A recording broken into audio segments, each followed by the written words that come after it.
வணக்கம் நண்பர்களே. கந்த சஷ்டி பெருவிழாவை முன்னிட்டு இங்கே செங்கல்பட்டுல செம்மலை அப்படின்ற மலை மேலே வீட்டு இருக்கக்கூடிய வேல்முருகன் கோவிலுக்கு எடுத்து போயிருந்தோம். அங்கே மிக பிரம்மாண்டமாக தீர்த்தவாரி விழா நடைபெற்றது. சரி, அந்த காணொளியை தங்களின் பார்வைக்காக சமர்ப்பிக்கிறோம். மிக ஒரு அழகான ஒரு மாலை வேளையில் நடைபெற்றது. மழை வரும்னு அனைவரும் எதிர்பார்த்திருந்த நேரத்தில் கடவுள் முருகன் அருளால் மழை பெய்தது. இந்த கோவில் பார்த்தீங்கன்னா ஒரு 280 படிக்கட்டுகளை உடையது. சிவந்த மலை அப்படிங்கிறது இதோட பொருள். இதை சுற்றி மலைகள் 3 மலைகள் இருக்கும். அதன் நடுப்ப இருக்கக்கூடிய இந்த மலையில் மலை அடிவாரத்தில் முருகர் குழந்தை வடிவில் இங்கே இருக்கிற குழந்தைகளோட விளையாடிட்டு இருக்காங்க. அதை பார்த்த பொதுமக்கள் யாருப்பா நீன்னு கேட்கும்போது ஓடி போய் நடந்துட்டு இருக்காங்க. அப்போது இங்கே மலை சிலை முருகர் சிலை கண்டுபிடிச்சிருக்காங்க.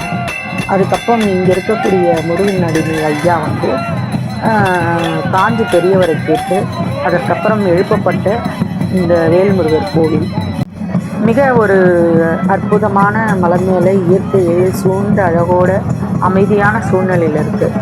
இப்போ காரோட மேலே போகிற மாதிரி மலைப்பாதை கூட அமைச்சிருக்கிறாங்க. ஸோ பெரியவங்களும் போய் முருகரை தரிசிக்கலாம். நேற்று இந்த சூரசம்ஹார விழா கந்த சஷ்டி எல்லாம் இங்கே மிக பிரம்மாண்டமாக நடைபெற்றது. நேற்று இந்த தீர்த்தவாரி நிகழ்ச்சி தான் நடைபெற்றது. பார்த்தீங்கன்னாலே தெரியும், முருகர் முகத்தில் இவர் உற்சவர் தான். எவ்வளோ ஒரு அழகு! இந்த கோவில் மூலவரும் ரொம்ப அழகாக இருப்பார். வள்ளி தெய்வானை சமேத உற்சவர் இவர். எவ்வளோ ஒரு புன்னகை கூட்ட முகத்தோட எவ்வளோ அழகாக காட்சி அளிக்கிறார். குழந்தை வடிவில் வந்ததுனால கேட்டவரம் தரும் இந்த முருகப்பெருமானை முடிந்தவர்கள் தரிசியுங்கள். இந்த மாதிரி நிகழ்ச்சிகள் எல்லாம் நம்ம பார்க்குறதுக்கு ஒரு புண்ணியம் செய்திருக்க வேண்டும். மலை மேலே இருந்தாலும் நேற்று மக்கள் தொகை அதிகமாகவே இருந்தது. இதையெல்லாம் முடித்து அன்னதானம் எல்லாம் நடைபெற்றது. அப்புறம் குழந்தைகளோட நாட்டிய நிகழ்ச்சி எல்லாம் கூட நடைபெற்றது. ரொம்ப அழகாக இருந்தது இந்த கோவிலோட அமைப்பும். இதை சுற்றி இருக்கக்கூடிய மலைகளையும் இயற்கையிலையும் நேற்று படம் எடுத்து காட்டுவதற்கு முடியல, அவ்வளவு கூட்டம் இருந்தது. அதனால் இந்த நிகழ்ச்சியை தான் நாங்கள் பார்த்துக்கிட்டு இருந்தோம், எல்லாருமே ரசித்து. பாலமுருகன் வேல் முருகன் எப்படி இருக்கிறார் பாருங்கள். தீபாரதனை தீர்த்தவாரி எல்லாமே நல்லா நடந்தது.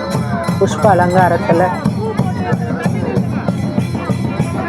கிட்டத்தட்ட நான் சின்ன வயதிலிருந்து இதை பார்த்துட்ருக்கேன். இங்கே அன்னபூரணியம்மா இருக்காங்க.